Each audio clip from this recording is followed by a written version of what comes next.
now is Judith Troutman from GRF Board, and they had their meeting on Tuesday, so she is here to talk about it. Good morning. And the first thing, good morning to you. The first thing, though, you want to talk about is about a week before there was that workshop. Kind of the all boards were part of it, right? That was on the 31st. Oh, that, okay. I thought there wasn't there an all boards one as well? A workshop not long ago? Yes. Okay. That's when I was in the hospital, but oh, okay. So I missed that right. one. But yes, I hear it was pretty good. So we're going to do it again. All right. So this one was on the 31st. And you want to kind of go over a few things on that? Yeah. The purpose was to prioritize our GRF projects according to several things: available funds, staff resources, feasibility, and resident needs. Because we have about 75 projects wow. going on right now, and you just can't do them all. We only have so much staff, obviously, and so much money. So at the top of the list, the three that came in first, second, and third was pickleball, number one, because we've been kicking that can down the road for a while, so we want to get that finished. Then Clubhouse 3, because of the safety problems we have over there with that building. And third came in actually it surprised me, the completion of Clubhouse 2 before we move on to any new projects. Okay. Because when we had the open house, the building was like only 95% completed. So it's taking us time to go back, and we didn't want to keep putting off the open house. And so it's taken us time to go back and get all the little things completed so we can say, okay, put that building to rest and let's go on to the next thing. Okay. We did identify that throughout the village, we have a huge problem with our sidewalks, but that's not just a GRF problem because a lot of the sidewalks are in the mutuals. So that's going to be a concerted effort on everyone's part. So we didn't, even though that's real important, we didn't identify that as being a GRF project for the top three projects.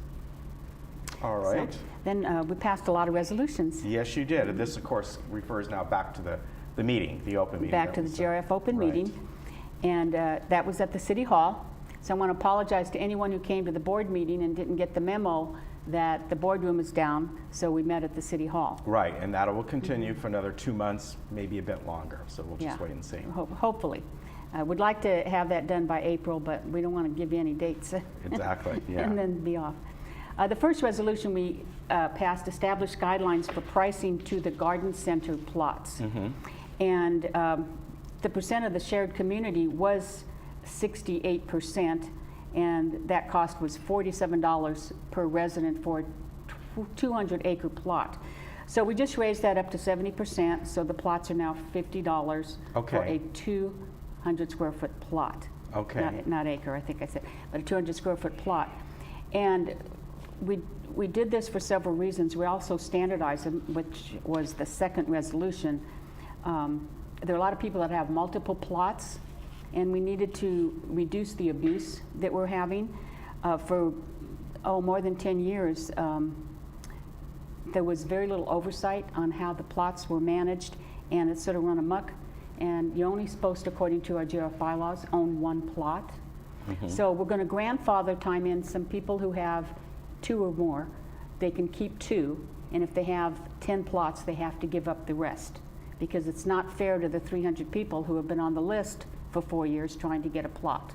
Right, exactly. Okay. So, and some of them have been using it for commercial reasons. They're growing their fruits and vegetables, and some people using the plots aren't even residents, because a resident will move or pass on and goes to a relative, and then they sell it to someone who doesn't even live here, and they grow a bunch of fruits and vegetables and then take them and sell them at the swap meets. And so there is abuse going on. Okay. So I know there's some contention about these new rules, but they have to look at what's best for the entire community there. So the second resolution was to standardize the garden plots, and we gave everyone 3 options. You can have a 4-foot fence, a 6-foot fence, or an 8-foot covered cage, which I think the only thing I can think of is keeps the birds and animals from coming in and eating the fruit. Yeah, exactly. So we're testing those out, but that has met its 30 days, and so that resolution has now been accepted. So the third resolution was we approved Martin and Chapman as our inspector of elections, and that was sort of speaks for itself. We've been using them for years, and we want to continue to use them. They're very good at what they do, and they're local. So that was an easy one. The next resolution, we adopted resolution to give additional funds for the boardroom renovation that we were just talking about.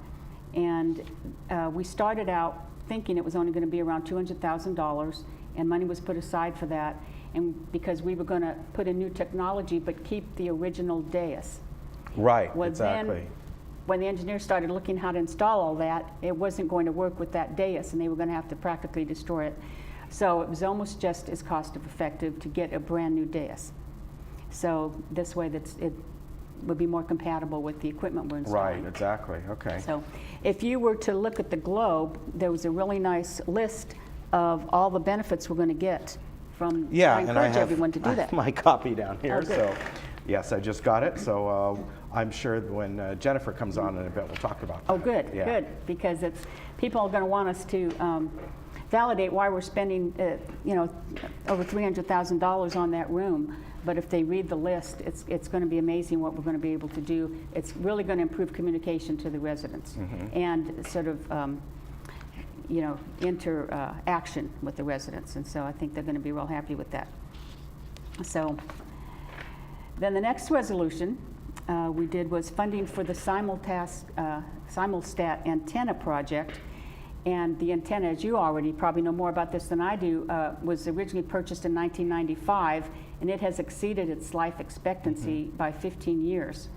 So we really need a new one, and at first we put aside the money to just fix this one, and then we decided to just keep the old one as a backup and just buy a new one. Right.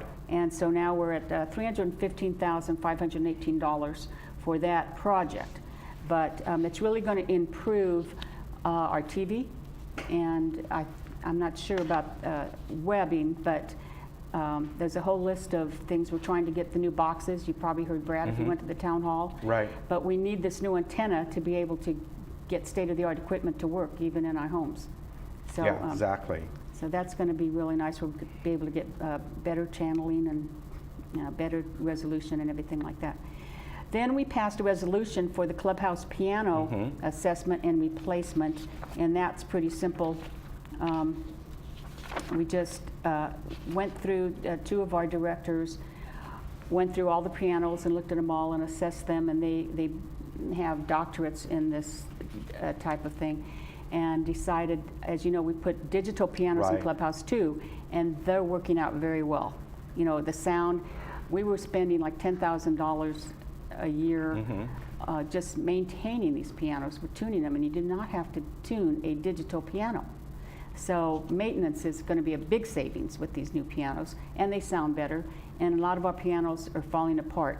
There is two we're going to save, a Steinway and another one, because it's I guess when we have concerts at the Performing Arts Center, Right. some of those musicians really like to use a Steinway. Right, exactly. And so we yeah. are going to pay the extra money just to have those tuned and keep those relics. Okay.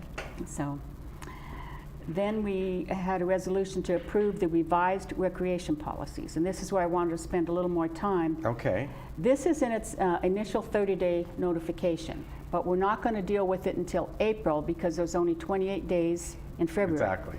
So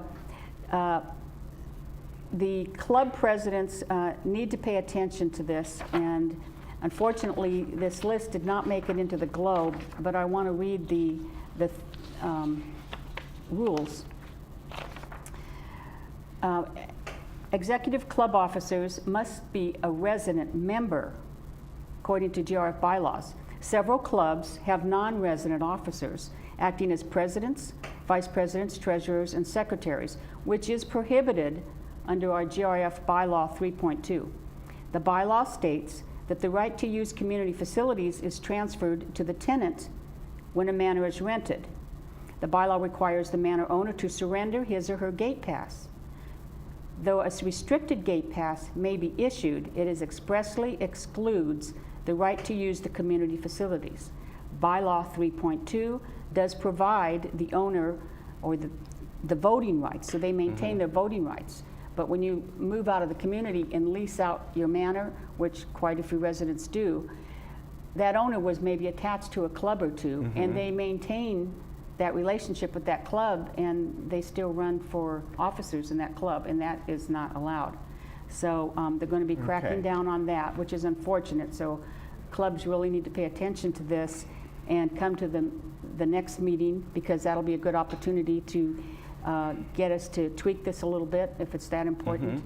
But Can they still be part of the club? They can still participate. Okay. Yes, they can. They just can't hold a position as on the board of their directors of that club. Okay. So the second thing that also, room capacity requirements. The newly adopted GRF recreation policies do not include the maximum room capacity for the rentable clubhouse. So staff has formulated the room capacity in various configurations for all the clubhouses. These guidelines will enable staff to effectively monitor and enforce the policy, which promotes safety and prevents fire code violations. Furthermore, the capacity limit guidelines will assist staff in proper room choice for the residents' needs and for the club. This is real important because, like Clubhouse 2, the maximum amount of people is supposed to be 400. But yet when we had the open house, a lot more than 400 people were in there at one time. Right. And the intent of that open house was, we didn't intend all 1,000 people to come at once. It was supposed to be an open house. Right. We advertise it, come anytime, come in, take a look, leave. Right. And it didn't work that way. Yeah, exactly. So we learned from that as well, and we really have to protect ourselves from the fire code violations. So that's coming up, and there'll be a list in the attachment that goes out of what rooms. I actually have a list of what rooms have what number of people or the maximum amount of guests, and it varies.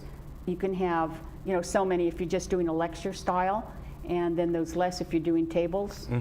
So, and then there's different combinations. Yeah. That will depend how many people you can have in there. And the third rule, suspension of guest fees at the pools and fitness centers. Staff has had numerous requests from the residents for the removal of the pool and fitness center guest fees. The current fees for a guest at the pool is $3, and at the fitness center is $6. The staff would monitor the impact and the overall utilization by suspending the guest pass fees only from May to August. And we're going to do that just to see how well that works. Okay. Because we had a problem with having to tie up the lifeguards to collect the fees when someone came into the pool, when, as you know, this couple of weeks ago, a lifeguard, thank God they were paying attention and saved a life. So we don't want to take up their time having to get down and collect money and sign people in. And so, how much is... That's a good point. That's not the purpose of a lifeguard. Right. Yeah, exactly. So if this works out, we may just suspend those fees. So, and next month, let's see where we are, is, well, the security gates I'll just mention, that is a pilot program that's going along just fine. And a lot of people are saying, when are we going to do the other gates? When are we going to do the other gates? Well, we're still working out the tweaks with the pilot program. And plus, then there's the issue of money. But it won't be near as expensive to do the other gates because most of them have new buildings except for Gate 12. And we'll be discussing Gate 12 at the next board meeting in April.